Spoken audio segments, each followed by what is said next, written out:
Sim. Tudo bem. Peço só que vocês deixem os microfones desligados, né? As câmeras também. Então, logo eu termine minha exposição, que eu programei, uma exposição de 50 minutos, eu abro para perguntas para vocês, né? Então, e também lanço a lista de presença, eu envio aqui no chat, quando eu terminar a exposição. Deixa eu até pegar aqui a programação de hoje.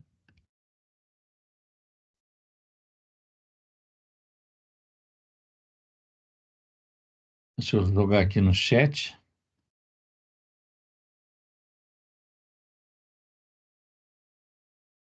Então, vocês podem ver aqui no chat, a aula 1 foi o jogo de xadrez educação, foi dia 18/4. Tem o link no YouTube, inclusive, para quem perdeu essa aula.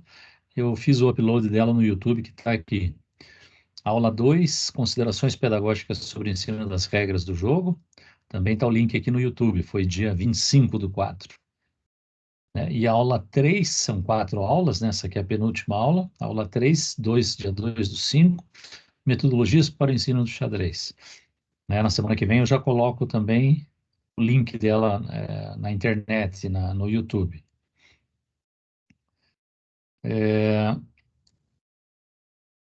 Muito bem.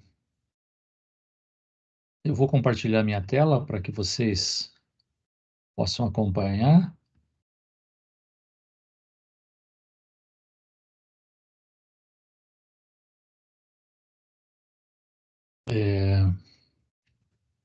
Aira, levantou a mão? Geralmente eu deixo as perguntas mais para o final, mas pode fazer.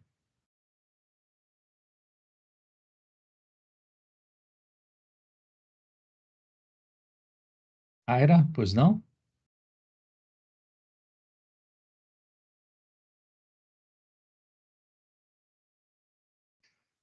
Bom, não estou conseguindo ouvir. Depois a gente faz essa sessão de perguntas. Eu vou passar para o PowerPoint. PowerPoint depois eu disponibilizo para a organização, fica para vocês também.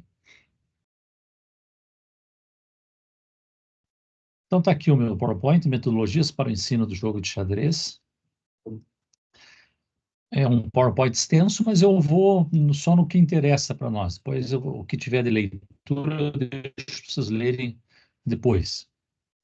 Então, basicamente, eu separei em 4 metodologias. O método holandês, que eu vou explicar o que é. Os jogos pré-enxadrísticos, né? Na sequência eu vou falar um pouquinho sobre isso aqui. Depois as partidas temáticas e uma progressão pedagógica para o ensino do checkmate. São essas 4 metodologias que eu vou abordar. Então, a aula de hoje interessa mais para quem quer ensinar xadrez. Professores, pais, pedagogos, né? Quem for ensinar o jogo vai ter subsídios teóricos, metodológicos aqui nessa aula de hoje.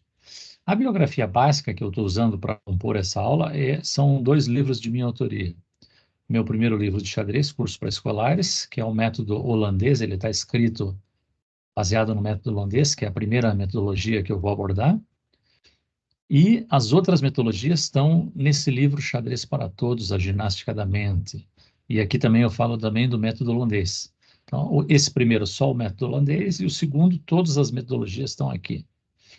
Então, depois, quem quiser aprofundar, recomendo a leitura desses 2 livros. Vamos falar sobre o método holandês. Né? Ele foi desenvolvido por um holandês, naturalmente, chamado Barry Vitus.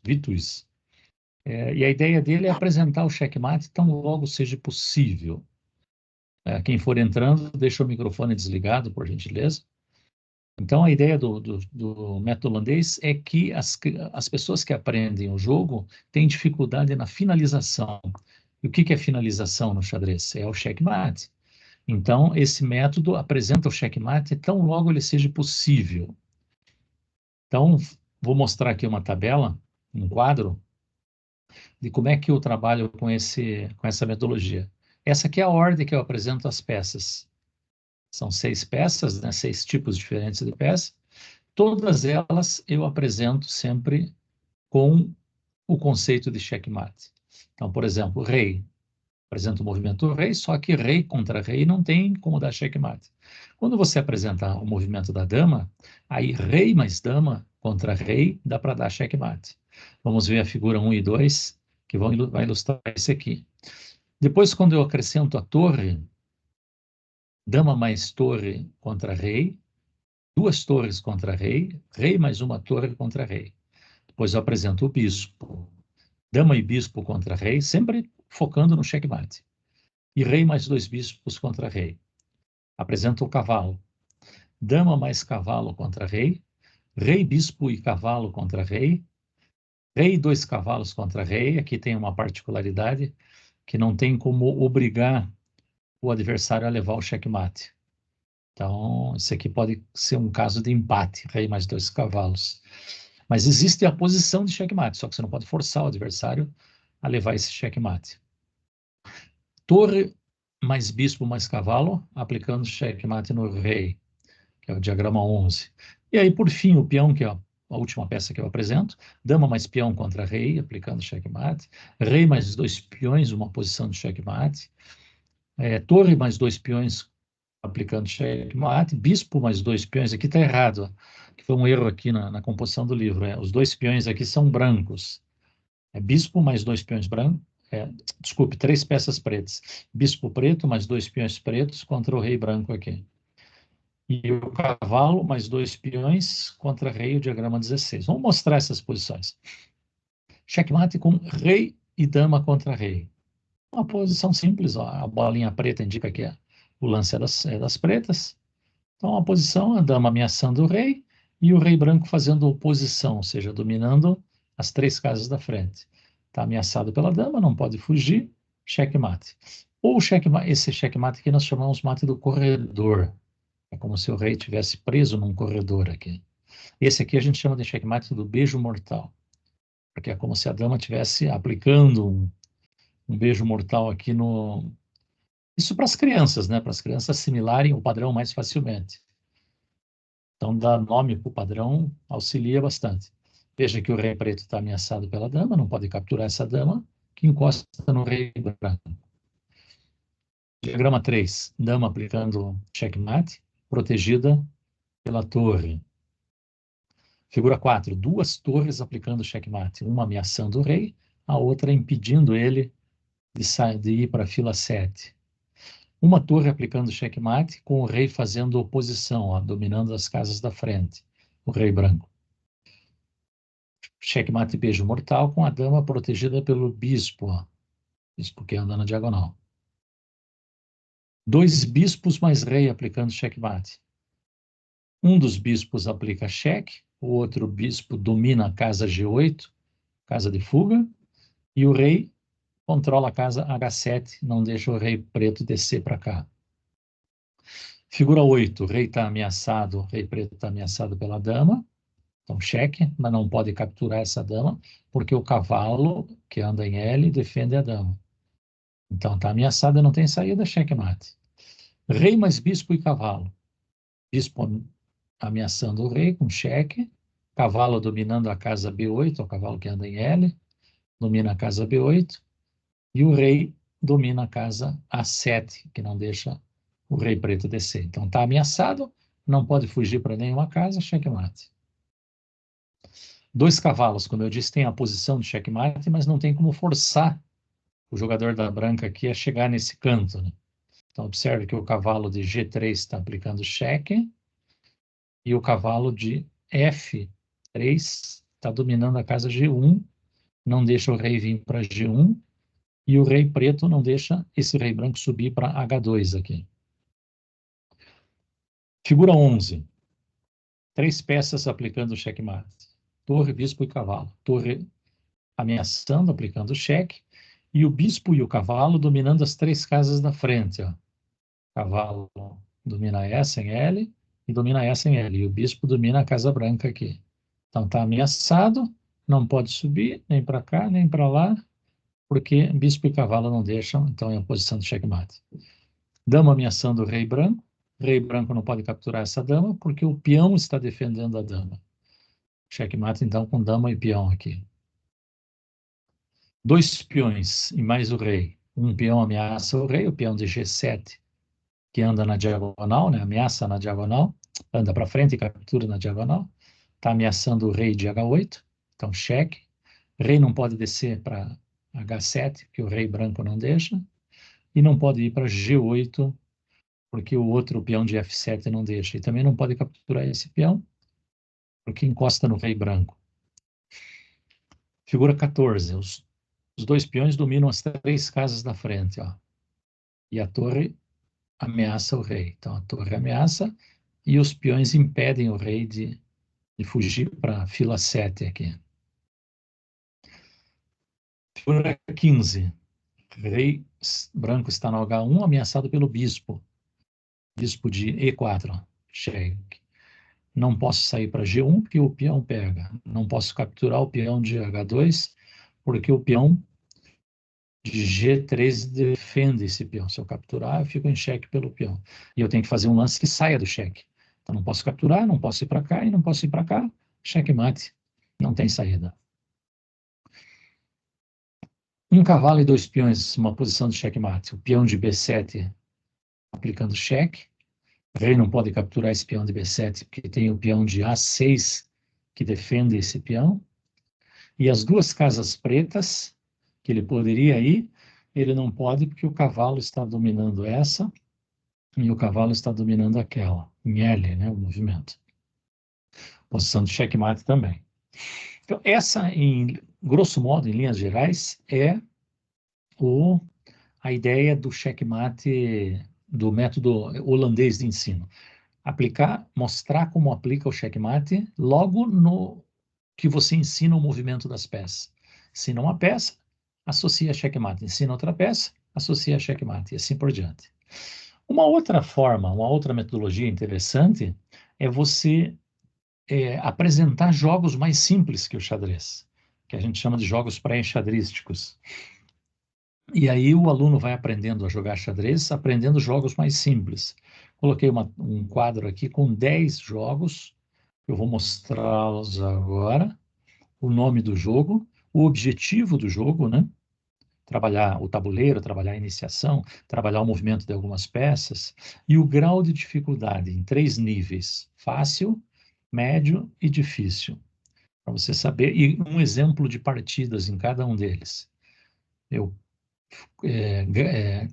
registrei uma partida, para que vocês, tendo dúvidas, vocês podem depois parar o vídeo e reproduzir essa partida que eu estou mostrando. Então, o primeiro jogo que eu gosto sempre de trabalhar é o jogo chamado Gato e o Rato. É um jogo baseado em forças diferentes, forças desiguais. Então, um lado tem mais peças do que o outro. Só que para que o jogo fique interessante, o lado que tem menos peças, né, menos forças, as peças dele têm movimentos mais sofisticados, movimentos melhores. Então, aqui estão as regras, eu não vou ler, depois vocês leem, eu vou explicar direto com o diagrama aqui. Essa posição do diagrama 29 é a posição inicial.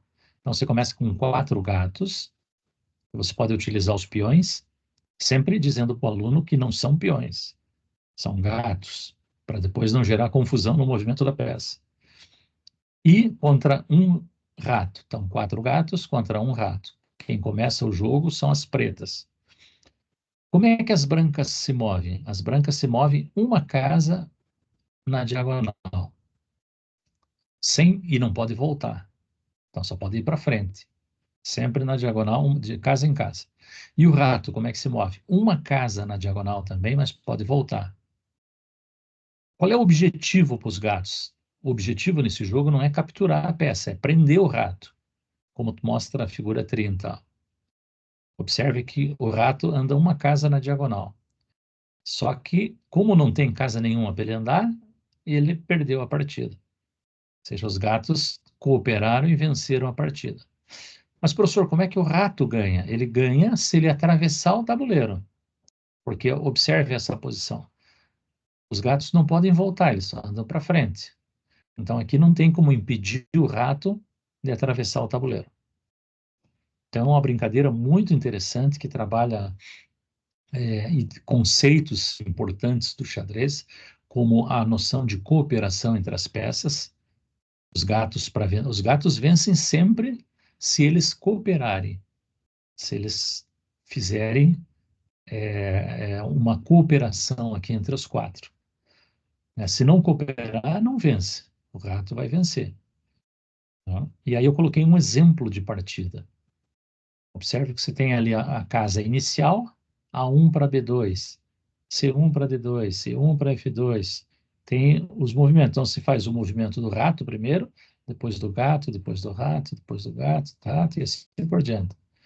Até que no lance 22 tem a vitória dos gatos, porque eu fiz uma partida, simulei uma partida onde os gatos não erram aqui. Eles fazem sempre as melhores jogadas, mostrando para vocês como é que ganha. Então, depois vocês podem parar o vídeo e reproduzir essa partida, pegar um tabuleirinho e reproduzir essa partida. Vamos ver um segundo jogo. Vimos já esse primeiro. Vamos ver o quadrado mágico. Isso é bem simples. Você pega, a ideia é trabalhar o tabuleiro de xadrez.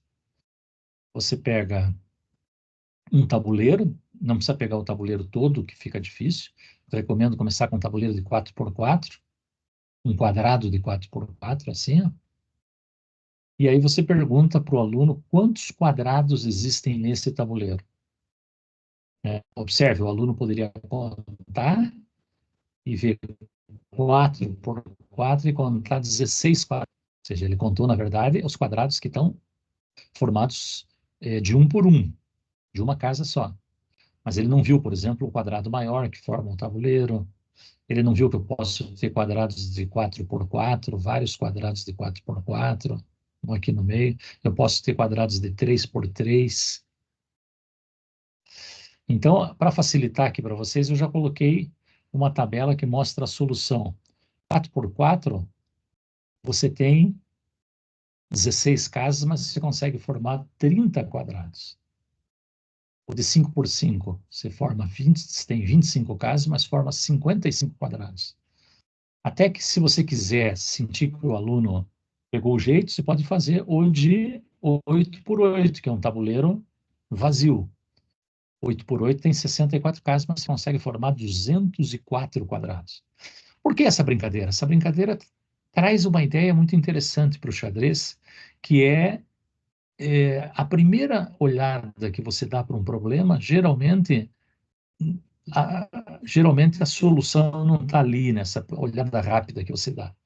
Então, as pessoas que jogam xadrez, se elas olharem rapidamente para o tabuleiro e acharem uma jogada, se elas pararem e pensarem um pouco mais, elas vão encontrar uma jogada melhor, e assim por diante. Então, geralmente, a primeira resposta que você tem, a primeira resposta que você acha para um problema, se for um problema complexo, geralmente ela não encerra todo o grau de complexidade daquele problema. Então, é muito importante você acostumar a olhar o tabuleiro quando estiver jogando xadrez, achou um lance, busca sempre um outro melhor. Antes de executar o lance, busca sempre um outro melhor. E o quadrado mágico é uma brincadeira que ajuda o praticante a desenvolver essa ideia. A batalha naval é uma brincadeira muito conhecida pelas crianças, mas eu uso aqui adaptado para o xadrez. Então, o que se tem na batalha naval? Você tem algumas forças que você tem que esconder num esconderijo. E eu faço a seguinte adaptação aqui para o xadrez. 3 submarinos, o que é um submarino? É você marcar uma casa, um quadrado. Quando você marca 2 quadrados, sejam eles na horizontal, sejam na vertical, eu chamo de destroyer. E quantos destroyer você tem? 2. 3 quadrados, eu chamo de porta-aviões. E você tem que esconder um porta-aviões. 3 peças, 3 casas, com essa configuração assim, eu chamo de hidroavião. Lembrando aqui um hidroavião, né, a parte que pousa na água. E o hidroavião você tem que esconder 2 dentro do tabuleiro. Então, basicamente, o que você faz? Você precisa fazer 2 tabuleiros. Isso dá para fazer num caderno de matemática, um caderno com uma folha quadriculada. Você faz um tabuleiro, não precisa pintar as casas. Faz ele quadradinho, já vou mostrar como é que faz. Um dos tabuleiros vai ser o mapa de tiro. e o outro vai ser o esconderijo. Então, você tem esses dois. O teu esconderijo, como o próprio nome diz, você vai esconder tuas forças. Essas forças aqui, ó. 3 submarinos, 2 destroyers, um porta-aviões, 2 hidroaviões. Observe aqui, ó. Um hidroavião de ponta cabeça, mais um hidroavião aqui, 2. O destroyer está aqui, ó. O porta-aviões, aliás, 3 está aqui. Destroyer, um aqui, outro aqui. E os 3 submarinos estão aqui. Você esconde, o que é esconder? Você desenhar aqui, pintar as casinhas, para que ele fique marcadinho aqui. E aí, cada jogador vai dar 3 tiros para tentar acertar e afundar a frota do inimigo, né? Então, por exemplo, se eu atirasse aqui na casa E6, o meu adversário, que tem um porta-aviões aqui, ele ia ter que dizer que eu acertei um porta-aviões. Aí eu ia pensar, bom, o porta-aviões pode estar para baixo, pode estar para esquerda, pode estar para a direita, ou pode estar para cima. Então, eu vou testando essas hipóteses, atirando. Se eu atirar aqui nessa casa D6, ele me diz água. Quer dizer, não acertei nada. Então, a regrinha está bem descrita aqui. E por que essa brincadeira? Para você treinar o tabuleiro, a notação algébrica, o conhecimento das casas do tabuleiro. E eu disse para vocês que estava fazendo papel quadriculado. Ó. Escreve ó, de A até H e pula aqui uma para o lado, ó, de 1 até 8. Aí só faz o contorno, só a borda do tabuleiro, porque a folha já é quadriculada. Faz 2, né? Faz os 2 tabuleiros, né?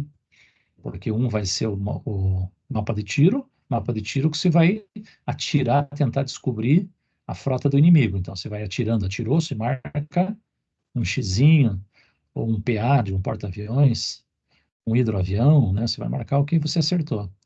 E o teu esconderijo que o adversário vai tentar acertar. Então, portanto, você não pode mostrar para ele o teu esconderijo, senão fica fácil o jogo para ele. O duelo de monarcas é um jogo para você treinar o movimento do rei. Ensinou o movimento do rei, que o rei anda uma casa para qualquer direção, você pega um tabuleiro vazio e põe os 2 reis só. Rei branco no A1, preto no A8, e aí você dá uma regrinha bem simples. Quem começa o jogo são as brancas, o rei anda uma casa para qualquer direção e um rei não pode encostar no outro, movimento normal do rei. E você marca as casas F8 e H8. E diz o seguinte: se o branco conseguir chegar em uma dessas 2 casas, ele ganhou.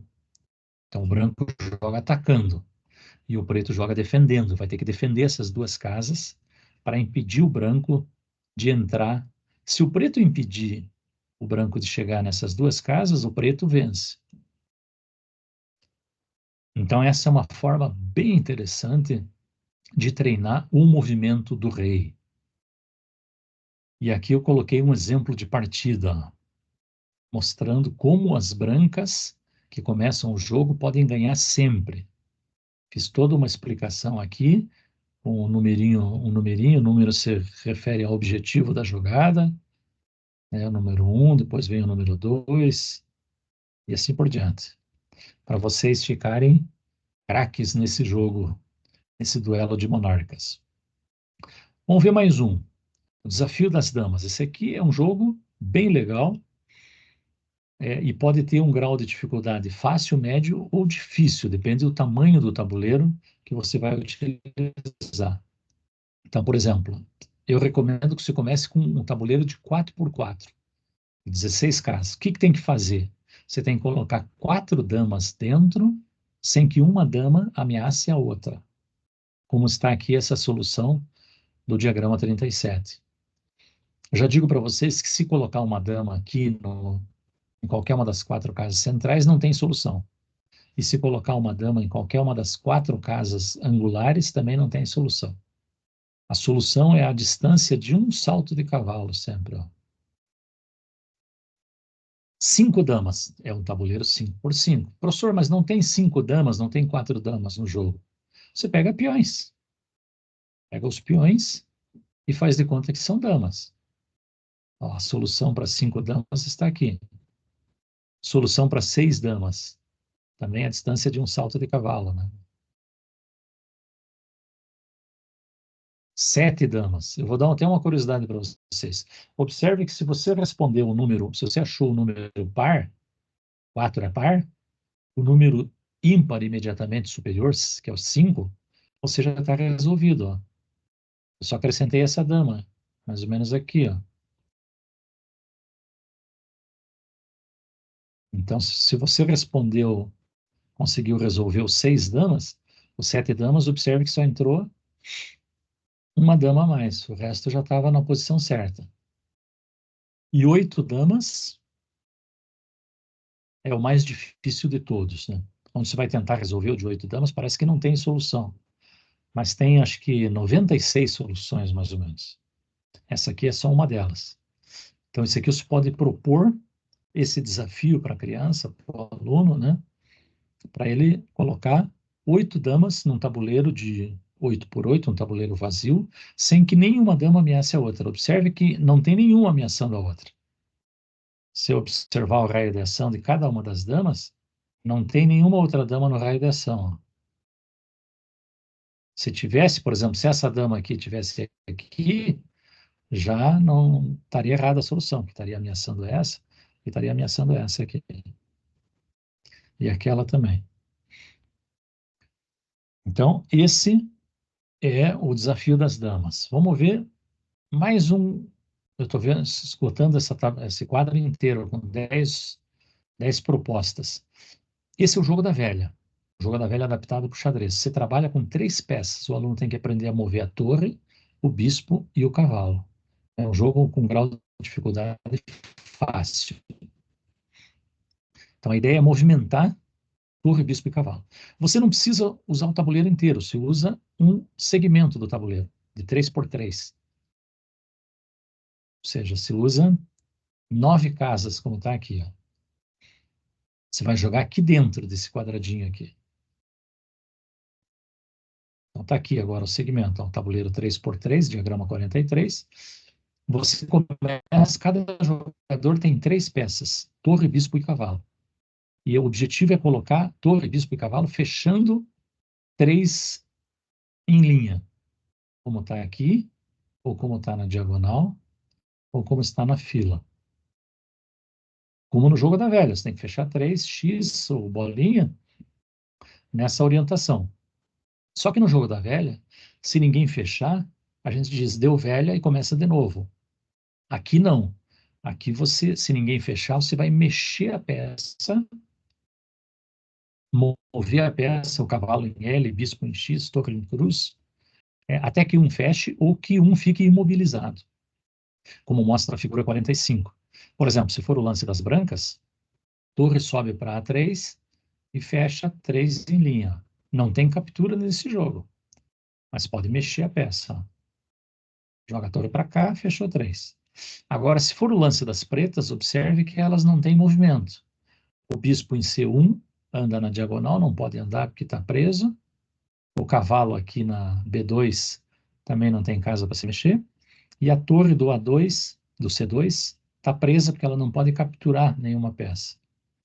Então, se fosse lance preto, teria perdido porque não tem jogada. Se fosse lance branco, venceria porque joga a torre A3 e fecha 3 em linha. Aí coloquei um exemplo de uma partida aqui do jogo da velha, uma partida bem jogada, com vitória das brancas que começam o jogo. Essa brincadeira é bem legal para exercitar o movimento dessas 3 peças. Agora vamos passar para os 4 últimos jogos pré-enxadrísticos. Depois tem as partidas temáticas ainda.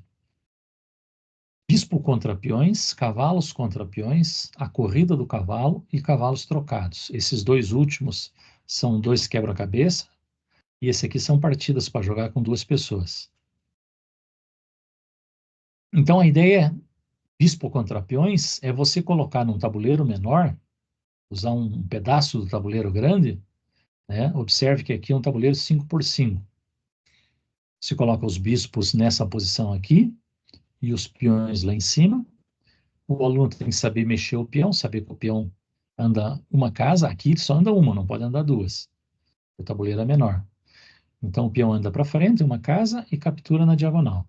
A ideia dos bispos é tentar pegar os peões E os peões capturar os bispos. Quem começa o jogo, as brancas, bolinha branca, são as brancas. Coloquei um exemplo de partida aqui que vocês podem depois reproduzir com vitória das brancas, mostrando como é que joga essa partida. Ó. Tem o bispo de B1 para A2, o peão de C5 para C4, o bispo de C1 para B2, e assim por diante, se vai reproduzindo. Agora, cavalos trocados.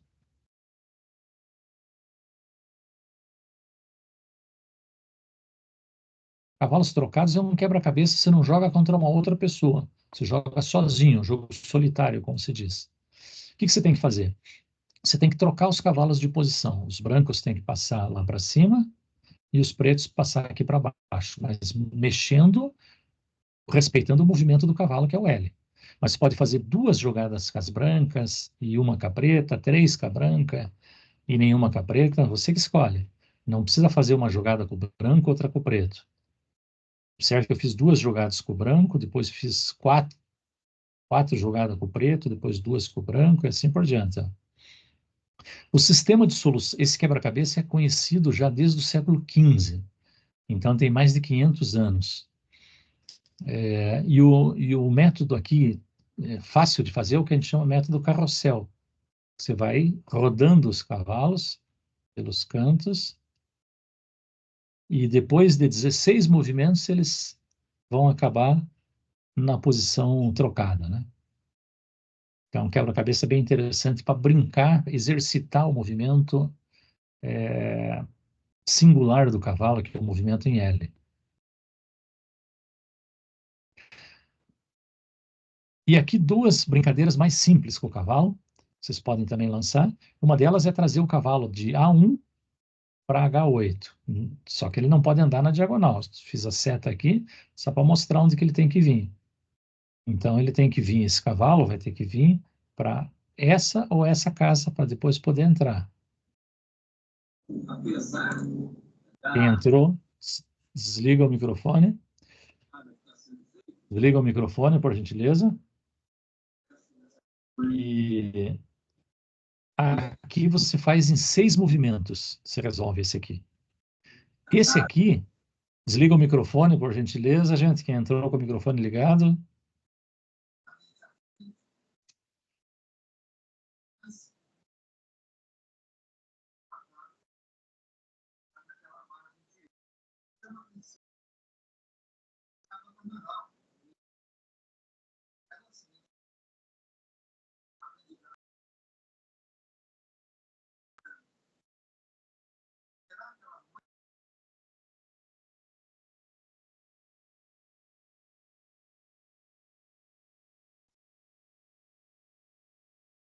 Então, nesse, como eu dizia, nesse da figura 49, você tem que passar o cavalo pelos 4 cantos do tabuleiro. E voltar para cá, andando sempre em L, né? Respeitando o movimento L do cavalo. E aí, na verdade, tem muito aluno que descobre que se você resolver um canto, quanto gasta para um canto, você já sabe quanto que você vai gastar para fazer os 4 cantos. Mas se descobrir que você gasta 5 movimentos para cá, você vai gastar mais 5 para cá, 5 para cá e 5 para cá. A solução vai ser a mesma. Você vai fazer o tour completo com 20 movimentos, que é o mínimo para fazer. Então, tem uma série de questões interessantes que dá para ir descobrindo nesses desafios. Cavalos contra peões. É que nem o bispo, só que você põe num tabuleiro 5x5, você põe os 2 cavalos nessa posição e os peões lá em cima. O objetivo das brancas é capturar os peões, não deixar nenhum peão atravessar o tabuleiro. Se as pretas atravessarem o tabuleiro, se um peão chegar do outro lado, o jogador que está com os peões venceu. Se os cavalos impedirem, o jogador que está com as brancas venceu. Mostrei aqui um exemplo de partida para vocês também, deixei registrado, depois vocês param o vídeo e reproduzem essa partida. Agora, entrando nas partidas temáticas. Por que o nome temáticas? Porque se proporciona um tema para o aluno. Que tema é esse? um tipo de peça, mover um tipo de peça, ao invés de mexer com todas as peças, você move um tipo de peça. Por exemplo, aqui o quadro com 7 propostas das partidas temáticas. Primeiro, uma partida só com peões, que a gente chama de batalha de peões. Depois, peões mais cavalos. Depois, peões mais bispos, peões mais torre, peões mais damas, peões mais reis. E depois, uma partida com todas as peças, mais humildes, que é o rei, uma dama, uma torre, um bispo e um cavalo, e os peões correspondentes, os 5 peões na frente. Vamos ver como é que é isso. A batalha de peões, na figura 51, a batalha de peões mais simples, com 4 peões só. Você tira os peões da coluna G, H e do A e do B. E aí, qual é o objetivo desse jogo? O primeiro jogador que chegar com o peão do outro lado ganha. Brincou com 4 peões, dá para brincar com 8 peões. Os peões na posição inicial, peões brancos na segunda fila, os pretos na 7ª fila. O jogador das brancas começa. O objetivo é atravessar com o peão do outro lado. O primeiro jogador que chegar com o peão do outro lado vence. E aqui o peão já anda 2 casas, o peão que não se mexeu pode andar 2. O peão que já se mexeu, só de uma em uma casa. Já é a regra de movimento do peão. Depois você vai colocando as peças aos poucos, ó. É a partir da batalha de peões com cavalos agora. E agora o cavalo vai ter que ajudar os peões a capturar os peões do adversário e chegar com o peão do outro lado. Que o objetivo continua sendo o mesmo. O primeiro jogador que chegar com o peão do outro lado, que não seja capturado, esse jogador terá vencido a partida. Com bispos, mesma coisa. Sempre as peças na posição inicial, ó. Os cavalos estavam aqui, para o aluno ir decorando a posição inicial das peças. Agora, para tirar os bispos, tem que tirar os peões. O bispo poder sair, o cavalo podia saltar sobre o peão. Então, aqui ele já começa a aprender um pouco de estratégia de como movimentar o bispo. O objetivo é o mesmo, chegar com um peão do outro lado, sem ser capturado, o primeiro que chegar vence. Torres, mesma coisa. Torres na posição inicial e os peões na posição inicial.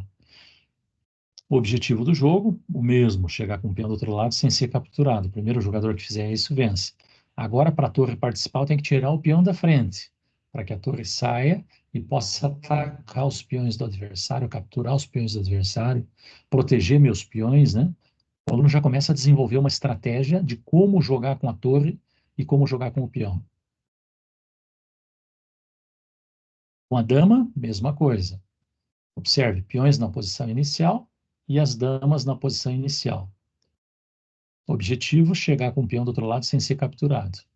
A dama é uma peça poderosa, mas para isso ela precisa sair aqui de trás. E para ela sair, eu tenho que tirar um peão pelo menos da frente. Então a dama tem que participar, tem que se envolver na estratégia do jogo aí, para que o jogador consiga atingir o seu objetivo de atravessar com o peão lá para o outro lado. E aí a última partida antes do mini xadrez é a partida com os reis. Aqui já é uma partida de xadrez. Se tem o rei, é uma partida normal de xadrez já. Por quê? Porque o rei é que leva a xeque-mate. Então aqui o objetivo do jogo é aplicar xeque-mate ao rei. Não é chegar com o peão só do outro lado. Então, peões na posição inicial, reis nas posições iniciais. E jogar uma partida para exercitar o movimento do rei, o movimento dos peões. E aí ele pode jogar uma partida com, não precisa jogar com todas as peças, mas com uma peça de cada uma, pelo menos. Então, minha proposta é usar um xadrez de 6x5. 5 colunas e 6 fileiras. Né? Rei, dama, bispo, cavalo e torre. O peão, a única diferença aqui no movimento do peão é que ele só pode andar uma porque o tabuleiro é menor. Mas ele anda para frente e captura uma casa na diagonal. E o resto dos movimentos são normais e o objetivo do jogo é aplicar checkmate no rei adversário. Então aí vocês têm um quadro que vocês podem utilizar com as partidas temáticas. Para finalizar essa proposta metodológica de hoje, eu quero trabalhar com uma progressão pedagógica para o ensino do checkmate. Por que isso? Porque o checkmate é um conceito que os alunos demoram para compreender. Eles acham que o rei é uma peça como outra qualquer e que tem que capturar o rei. Mas não, o rei morre dentro do tabuleiro. E a morte dele chama-se checkmate. É quando ele está ameaçado, não pode fugir, não pode bloquear o cheque e não pode capturar a peça que está dando cheque. Isso chama-se checkmate. Então, eu proponho aqui uma progressão do mais simples para o mais complexo para ensinar o checkmate para os alunos. Primeiro, ele deve reconhecer se a posição é de cheque, checkmate, ou afogamento, né, que é parecido com o checkmate. Depois, ele deve fazer um movimento para aplicar o checkmate. Depois, ele vai colocar a peça que está aplicando o checkmate. A peça está fora do tabuleiro. E, por último, ele vai colocar o rei numa posição que esteja em checkmate. Então, por exemplo, reconhecer uma posição de checkmate. Eu monto uma posição, como essa da figura 17, e pergunto para o aluno, está na vez do branco jogar. Isso é um cheque, é um checkmate, um afogamento, ou não é nada? Ele vai perceber aqui que é só cheque, porque o rei pode capturar essa dama. A dama não está protegida, ó. Captura a dama e sai do cheque. Se é uma ameaça ao rei que eu posso sair, é só cheque. A figura 18, joga o branco. Eu não posso capturar a dama porque eu fico ameaçado pelo rei. E também não posso me mover aqui para as duas casas do lado. E estou ameaçado na casa em que eu me encontro. Então é checkmate. Figura 19. Eu não estou em xeque. Ó. A dama domina essa, domina essa. Desliga o microfone, por gentileza. Desse tipo de público cada vez mais dentro das...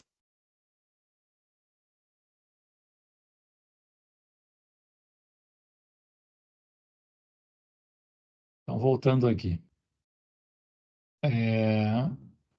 Isso aqui não é cheque porque o rei está ameaçado. Se o rei não está ameaçado, também não pode ser checkmate. Se o rei não está ameaçado e não tem movimento para fazer, chama-se afogamento, é empate. É o que está acontecendo aqui no diagrama 19. Não estou ameaçado e não tenho movimento para fazer. Então, afogamento. Empatou o jogo. Agora, fazer um movimento para aplicar o checkmate. Observe que a dama, se ela se dirigir para a casa F7, onde está a seta, fica na frente do rei que está em F8 e fica protegida pelo rei branco, é checkmate do beijo mortal. Se eu jogar essa dama no 21 aqui, ó, indo lá para D8, eu ameaço o rei e o rei branco impede o rei preto de vir para essas três casas de fuga aqui. Então, ameacei o rei, não tem fuga, checkmate. Diagrama 22. Faço o movimento com a torre para A8, ameaço o rei não pode descer, porque o rei branco não deixa, checkmate também. Agora, colocar a peça faltante. Observe que a peça que está faltando no 23 é a dama. É lance branco, a bolinha branca. Se eu colocar a dama em qualquer uma dessas casas que tem uma bolinha preta aqui, ó, é checkmate. Aqui é checkmate do beijo mortal. E nessas três mais essas duas, nessas cinco, é o checkmate que a gente chama do corredor. Mas não posso colocar aqui, por exemplo, a 6 e nem a 4, porque o rei captura a dama e é só cheque. Um checkmate com a dama preta. Posso colocar em qualquer uma dessas casas que eu estou assinalando, mais essas duas. É checkmate do corredor aqui, e aqui checkmate beijo mortal. Mas não posso pôr em G8, porque o rei captura.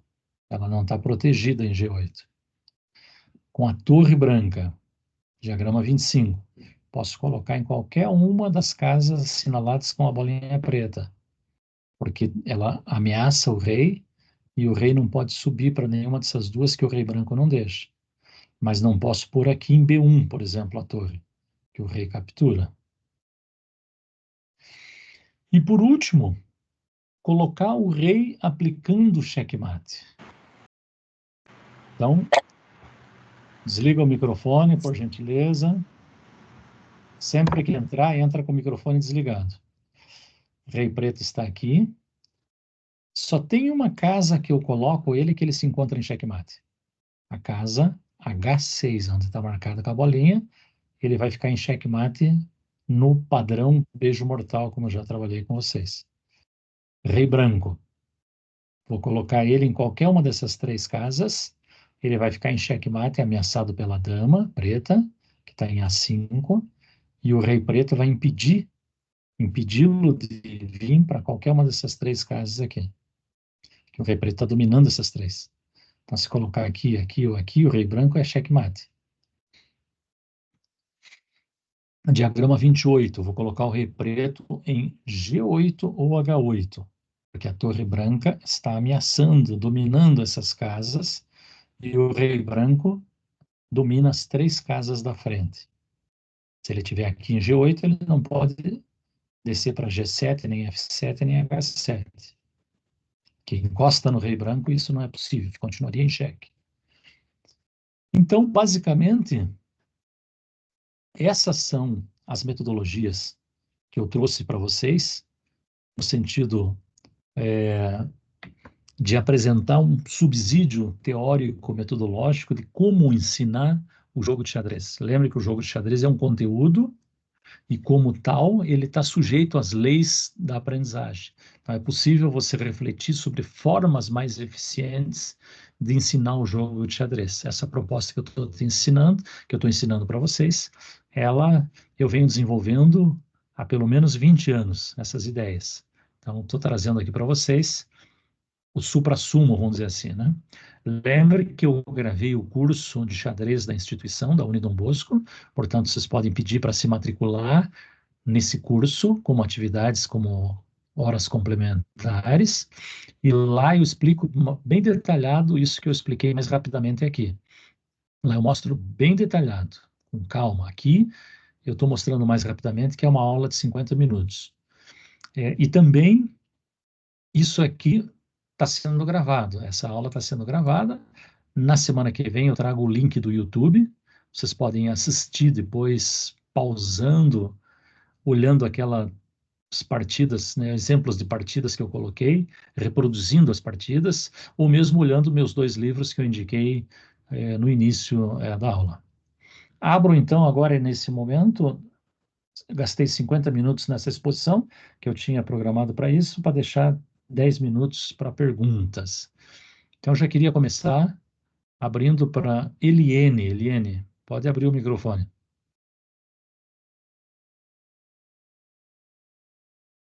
Enquanto isso, eu vou pegar a lista de presença para colocar aqui. Eliene, pode falar.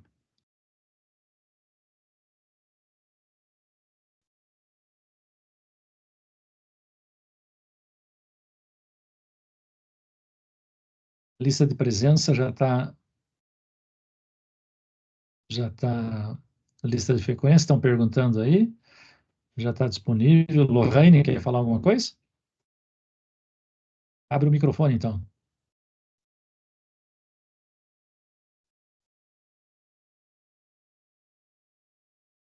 A Emily pergunta, professor, manda a lista de presença.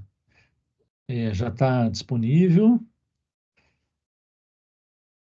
Pessoal perguntando da lista de presença, muita gente, já disponibilizei agora. Muita gente dando boa noite. Deixa eu ver quantas pessoas nós temos ao vivo aqui agora. 124 pessoas. Olha que um dos recordes meu. Teve um que teve 100, 100 e poucas vezes, tem 124. É uma satisfação ter um número tão grande de pessoas para uma aula ao vivo como essa, sobre uma temática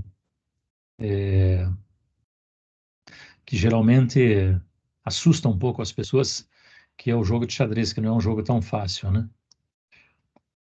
O pessoal que está colocando o nome aí tem que entrar, abrir o link da lista de presença e registrar lá. A Sheila diz, boa noite, infelizmente não peguei desde o início, pois deu problemas no aplicativo na hora de entrar. Sem problemas, Sheila. Essa aula vai ficar gravada. Semana que vem, que é a última aula, eu já trago o link da gravação no YouTube, onde eu vou disponibilizar essa aula aqui. E você pode assistir com calma a aula desde o começo. Que mais? Se alguém quiser fazer o uso da palavra, fica à vontade, que nós temos uns minutinhos ainda. Ah, aqui, ó, agora a Vandréia. Andréa Lobo pergunta, professor, para qual idade é esse jogo Batalha Naval? O jogo Batalha Naval, você pode trabalhar com crianças de 7 anos tranquilamente, porque ali o que tem que conhecer é as coordenadas cartesianas, né? Que a gente chama de notação algébrica, né? Saber que cada casa tem um nome, né? E é dado pela vertical e pela horizontal. Ai, meu Juliane, Deus. diga lá. Diga, Juliane. Não? Acho que esqueceu o microfone ligado. Vamos ver o que mais. Como faço para marcar a presença da aula? Lista de presença está aqui embaixo. Ó, a lista de presença, estou colocando de novo. As outras aulas, a Aira pergunta, as outras aulas como conseguimos ver e onde? Aqui no chat os links das aulas passadas, exatamente. Já coloquei o link, vou colocar de novo.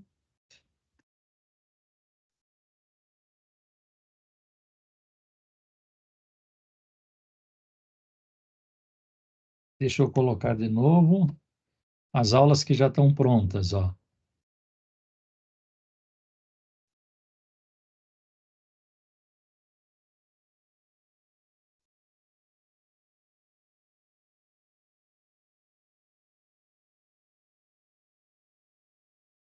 Ah, Juliane, desculpe, minha filha que desmutou, isso sem problemas, isso acontece.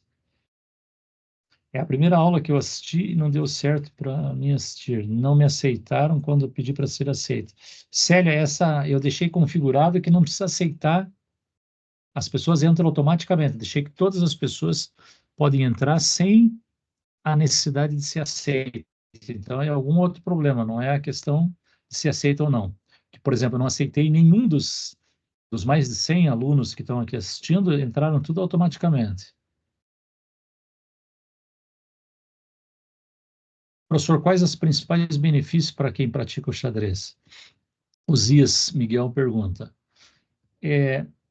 Osias, são vários benefícios, mas ligados à atenção, concentração, né, paciência e autocontrole, né, porque o xadrez desenvolve essas habilidades, né, e o raciocínio lógico, o pensamento lógico de uma forma geral. Porque, na verdade, você tem uma regra no jogo que você, antes de você mexer na peça, você tem que pensar, porque se você tocou na peça, você é obrigado a mexer com aquela peça. A regra chama-se peça tocada, peça jogada. Então, o que que a gente faz? Antes de fazer a jogada no tabuleiro, a gente faz com a mente. Pensa assim, vou jogar o cavalo para aquela casa, será que é bom? Eu não fiz ainda no tabuleiro, fiz na mente. Então, esse exercício de abstração você vai desenvolvendo cada vez mais e vai ficando cada vez melhor nisso. Isso você usa para a vida, para a escola, para a vida, uma habilidade que se usa para a tua vida, né? Se você tem essa habilidade de pensar antes de fazer determinada coisa, pensar antes de falar determinada coisa, você pode apagar, usar, vamos dizer assim, uma borracha mental e apagar essa, essa jogada ou essa coisa que você vai falar, que você vai fazer, você realiza na mente antes de realizar no tabuleiro, na vida. Então, essa habilidade é uma habilidade muito importante, que a gente chama capacidade de abstração, né? Desenvolver a abstração, sair de uma posição concreta para uma posição abstrata, para uma posição ideal. Isso é muito importante. Então, poderia resumir como atenção, concentração, memória, né? Ele exercita muito a memória, a paciência, o autocontrole, e o teu pensamento lógico de uma forma geral, né? Pela essa capacidade singular de abstração que ele desenvolve. A Juliane pergunta, quando eu estudava, o professor levava a gente para as copas escolares. Uma experiência muito boa e quanto mais cedo você aprende, mais rápido é o raciocínio do jogo, é um ótimo estímulo.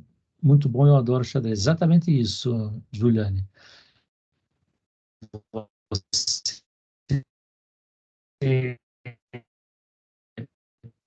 aprendendo como jogar cedo, aprender enquanto criança é bom para qualquer coisa, né? Mas isso não quer dizer que as pessoas de uma certa idade não possam aprender também.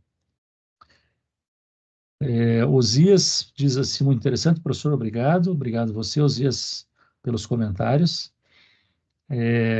Um usuário aqui diz a capacidade de raciocínio, memória, paciência, lógica, concentração, exatamente. É bem o que eu estava dizendo. O xadrez é um jogo de lógica, né, de uma lógica matemática, então não tem sorte nem azar, é a capacidade de raciocínio que determina quem vence a partida, por isso que é um exercício muito interessante. A Kelly diz, boa noite, também não consegui pôr meu nome na lista de presença.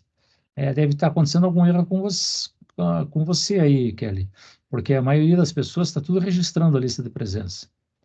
A Maria Nascimento diz boa noite, boa noite. Mais alguma coisa, gente? Eu estou encerrando o meu tempo. Eu tinha programado para essa atividade. Se não tiver mais alguma coisa, eu encerro por aqui.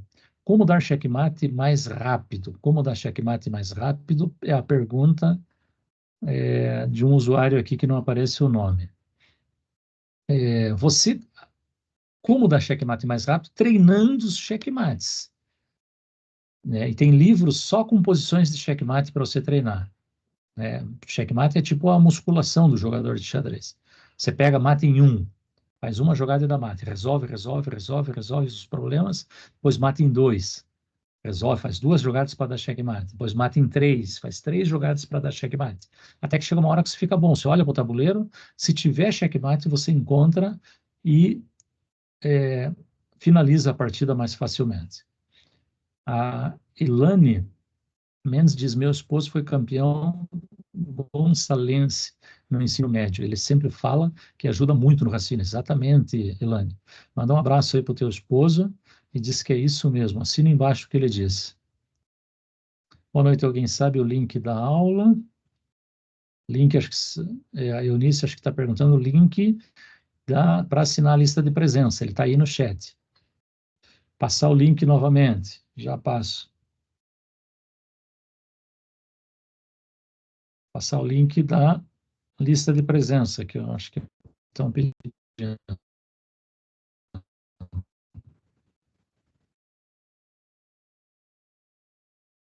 Já enviei a lista de presença. A Camila também já tinha enviado. Obrigado, Camila. Trabalho com criança atípica, a Mahila diz assim. Maíla. Interessante como eles conseguem como conseguir trabalhar a paciência deles e a atenção. Muito bom, Maíla. O xadrez é uma ferramenta pedagógica muito interessante. Pedir o link, está aí de novo, né? Como fica a inscrição, o chat está aí embaixo, é só clicar ali e preencher a lista de presença. Quantos movimentos máximos para o checkmate? Existe uma regra, Amanda, que diz assim, se você está com o rei só no tabuleiro e teu adversário está com o rei e dama, por exemplo, o adversário tem 50 movimentos para te aplicar checkmate. É o chamado regra dos 50 lances. Se ele não aplicar mate em 50 movimentos, e a partida empata, quer dizer que ele não sabe aplicar o checkmate. Você não precisa nem de 50. Com 10, 15 movimentos, você já aplica o checkmate. A Paula diz assim, sempre viu o xadrez como muito difícil. Espero que essa aula tire um pouco essa impressão de um jogo difícil, um jogo de difícil compreensão, Paula. Não é como qualquer coisa na vida, para fazer bem, você tem que ralar, né? Mas o básico, né, aprender a mover as peças, você aprende em uma hora com essas técnicas que eu passei nessas 3 aulas até aqui. Pessoal, mais alguma coisa? Se não tiver, eu encerro para fazer o upload da aula para o YouTube. Professor, uma dúvida. Quando assistimos às aulas em outro dia, não no ao vivo, não tem certificado. Bom, aqui não sei como é que eles vão fazer. Eu acho que vocês vão ter uma declaração para contar como horas complementares. Não sei se é um certificado ou uma declaração. E a Amanda diz, e sobre o checkmate adiantados, tem alguma regra? Não sei o que está se referindo a mate adiantado. Tenta especificar um pouquinho melhor aí. Professor, uma pergunta fora do que foi dito aqui. Qual a média da nota para passar na minha disciplina? As disciplinas que eu faço a tutoria, disciplinas para alunos do EAD, a média é a mesma, é 60, né? Que é a média da instituição mesmo, né? Esse momento conta como horas complementares, claro que conta. Por isso que estão assinando uma lista de presença. Xadrez tem prova? Não. O curso de xadrez que eu fiz não tem prova. É só você assistir às aulas e depois você depois tem que ver com o NEAD como é que comprova isso que você assistiu. Deve ser isso que a Cris está perguntando. Mas o NEAD tem como comprovar que vocês assistiram às aulas, né, que as aulas foram abertas, tudo. Então, depois vocês abrem um protocolo para o NEAD dizendo assim, professor Wilson sugeriu da gente fazer o curso de xadrez da instituição e para contar como horas complementares. Uma vez que não tem prova, como é que eu posso usar isso para horas complementares? A Cris diz isso mesmo, sim, está registrado no aplicativo, exatamente. Professor, muito obrigado pela atenção, a Sheila diz, e pela aula, por todo o ensinamento. Até a próxima noite, próxima aula e boa noite. Boa noite para vocês, gente, fico por aqui. Grande abraço, nos vemos na próxima. Tchau, bom descanso, bom final de semana.